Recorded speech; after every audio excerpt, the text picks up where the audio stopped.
Hello and welcome to our channel. Today we're going to explain the anime series called Spirit Chronicles. There are spoilers ahead. The story kicks off with a bang, literally, as the main man Haruto gets isekai'd via a traffic crash that sends him to a fantasy world. Now reincarnated as a young orphan called Ryo, he has a goal to take revenge on the man who murdered his new world mother, but in the meantime, he's stuck with a bandit of thieves who treat him poorly. Instead of feeding him, they tell him to go outside and wash up as his stink is making the food less tasty. Outside, he meets a group of ladies from the royal palace. They're looking for a kidnapped princess. One of the ladies uses some sort of scan thingy that reveals lots of magical power and optional flowing through our boy. That said, they leave him after saying he doesn't know a thing about this princess chick that they're talking about. When he gets back to his house, he finds out that the gang is dead.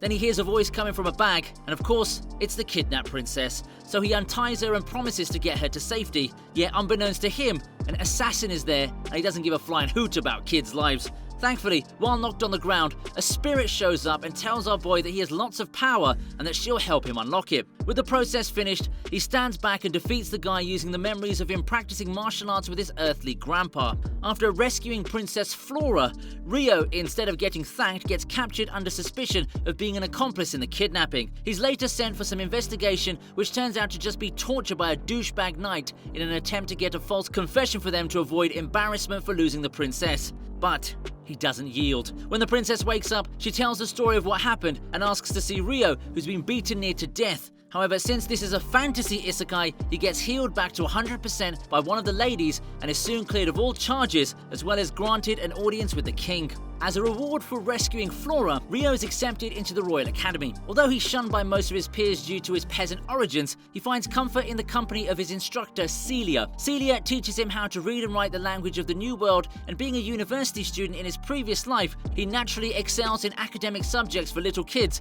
and regarding his combat lessons, he also shows great results while sparring with the instructors who give off grandpa vibes, and although the fight ends in a draw, the instructor is impressed and tells him that he has the making of a knight. But our boy says, yeah, not interested, G. The next day comes, and our boy is the talk of the school as he's top of the class academic-wise, and the dubs don't end here as he's also selected to represent the academy in the upcoming event alongside some brats who don't like the idea and protest it. But the old G tells them to STFU. The day of the events come, and turns out our boy is going against none other than a knight douche who goes all out on our boy, but now having learned how the knights spar under the old man and having previous experts in kendo, he beats the knight ever so easily. Ashamed, the douche knight heads home to drink his sorrows with a sketchy-looking man, while on the other end, our boy heads to the back of a school to receive what looks like his first love letter in this new world under the watery eyes of Celia. The next day, the class is sent to the forest for a military exercise. Our boy gets ordered to hold all the luggage by himself. Not wanting to cause any trouble, he agrees, though the princess he saved before offers to help him, but he says, nah, I'm fine. And so the group heads into the wilderness.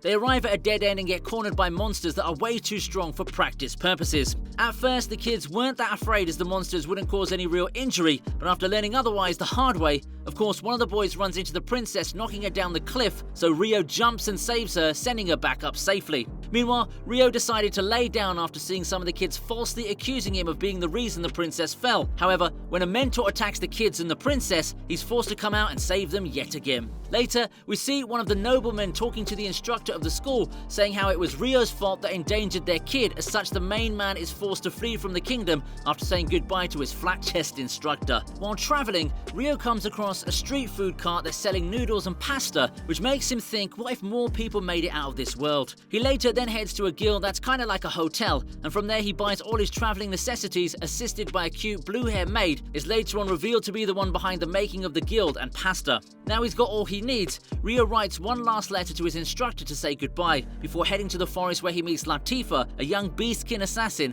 that's tasked to hunt and kill Ryo. Ryo defeats Latifah and frees her from the magic spell that forced her to obey her masters. After she wakes up, she acts nothing like the assassin she seemed to be. On the contrary, she's more childlike and lovely, which is very sad actually, knowing what she went through with the douchebag family. After the questing ends, Ryo tells her to go far east where the beastkin live freely together, but the little fox girl knows nothing about direction or beastkin, which is a bit sus. That said, she begs our boy to let her stay with him. Seeing how genuine she was, he agrees and the two start traveling together. Later that night, while the couple is resting in a tent, Latifah talks in her dreams, saying that she misses her mother, father and brother, before saying she wants to go back to Tokyo, which our boy hears and makes him feel worse for her, realizing this little kid after reinsertion became a slave, so he sleeps closer to make her feel safe. When Latifah wakes up and sees him too close, the girl freaks out, but then she remarks how he looks like her big brother. Yes, ladies and gentlemen, she was the little girl on the bus when the accident happened. However, none of them know that yet, so for the meantime, they settle with Latifah addressing Rio as Oni-san.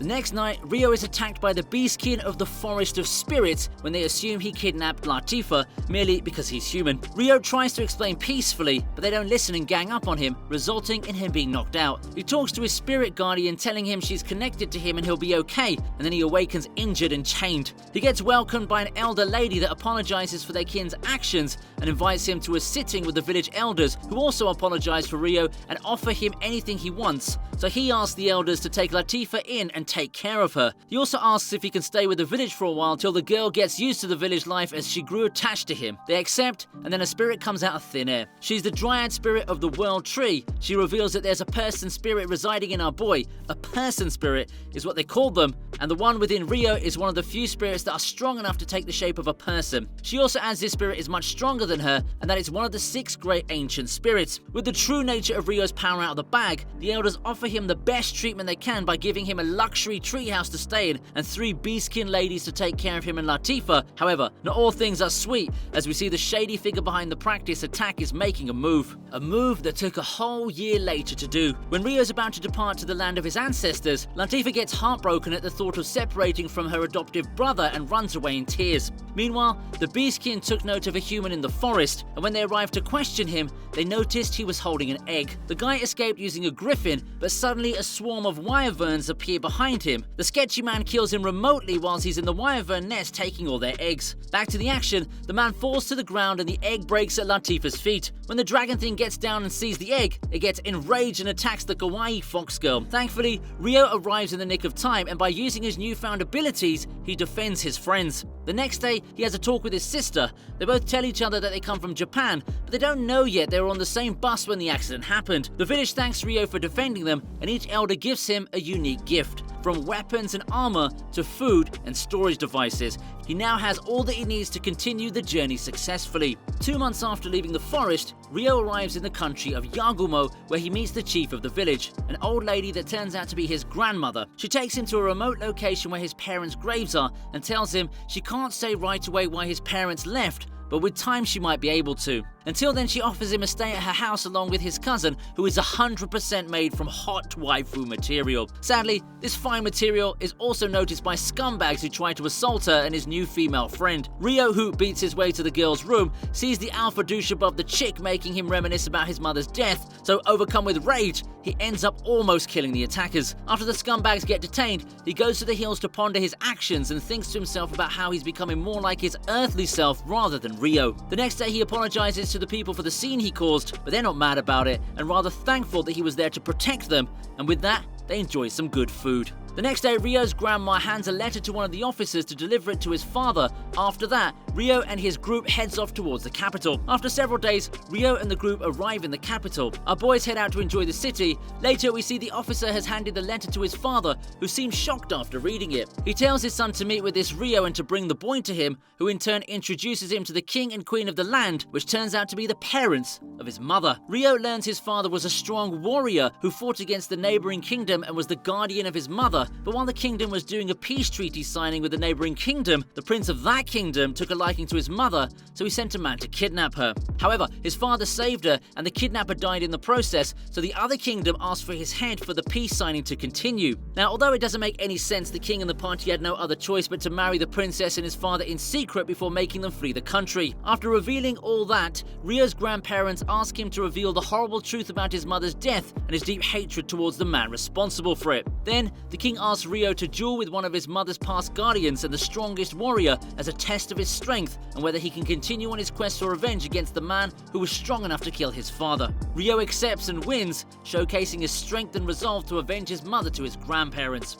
After that, Rio spends a few more months living in the village, and this time, before he departs from Yagumo to continue his journey, he gets approached by a fair maiden that confesses her love for him, and sadly, it doesn't matter how much I wanted him to say welcome to the harem, the result would end the the same with him saying, "Sorry, I can't retain your feelings." Although it crushed her heart and mine a little, a chat with the Giga Chad man lifted her spirit and encouraged her to say one last goodbye Naruto style, just like when Sasuke left useless Sakura behind in the Leaf Village. But enough with pleasant memories, back to the story. Now in the Forest of Spirits, Ryo reunites with Latifah and her friends. He meets the elders and asks them if they can prepare a house he can carry in the storage device, then heads to his room to sleep. The next morning comes, and he's surprised when a woman he's never seen before is sleeping beside him in her birthday suit. The mysterious woman appearing before Ryo introduces herself as the guardian spirit, who he names Aisha. After finishing his preparations and receiving a teleportation device that allows him to get back faster to the village and an earring that allows him to change the color of his hair, Ryo as well as Aisha travel back to the Bertram Kingdom where it all started. He learns that his friend and teacher Celia Claire is about to be forcibly married to Charles Ardor,